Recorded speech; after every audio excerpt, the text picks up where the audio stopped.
While there were no changes to personal lease allowances or dividend allowances in the budget, some of the chancellor's spending measures could provide investment opportunities focused on specific sectors of the economy.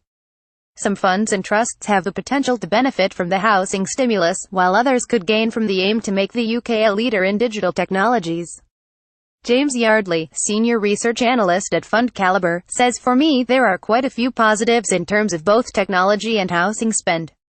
Looking at housing first, you do have to factor in that house builders have had an incredibly strong run over the past few years and are arguably quite expensive now, particularly when the economy isn't as strong as it could be. However, the removal of stamp duty for first-time buyers up to £300,000, the determination to make more land available for housing, the speeding up of the planning process and the commitment to build more houses could collectively give the sector and those companies linked to it a further boost." On the topic of boosting technology, artificial intelligence AI, 5G and fibre broadband, he adds, "There are exciting opportunities. Britain is starting from a great base and this support should help fund smaller businesses. Technology managers we speak to are very exciting about AI in particular." Adrian Locock, investment director at Architas, adds that the investment into technology in the UK should give a boost to the country's growing technology sector, which is primarily of smaller companies. Here are 6 funds that are likely to benefit from the Chancellor's plans. 1. Woodford Equity Income. Yardley picks Neil Woodford's popular fund, which has holdings in house builders Taylor Wimpey TW and Barrett Developments BDEV, as well as Purple Bricks Perp, the estate agent that could benefit from the stamp duty exemption announced for first-time buyers. Manager also invests in lots of small tech startups and broadband company CityFibre. 2. LG UK Alpha Trust. Next, Yardley chooses this fund with a holding in Seeing Machine C, which makes intelligent sensory algorithms for machine learning. It's being used to monitor drivers and increase safety, as well as in the move towards driverless cars, because it helps the machine to make instant decisions based on what is happening inside and outside the car. 3. Smith Williamson Artificial Intelligence. This fund was launched relatively recently, hoping to tap into the opportunities created by the development of AI, says Yardley. It holds overseas stock NVIDIA, a company with a background in gaming that has moved into automotives as a new business area. It is currently one of the most strategically important component companies in the AI world. 4. Franklin UK Smaller Companies. Locock commends this fund whose managers, Richard Bullis and Paul Spencer, tend to take a cautious approach to investing in smaller companies.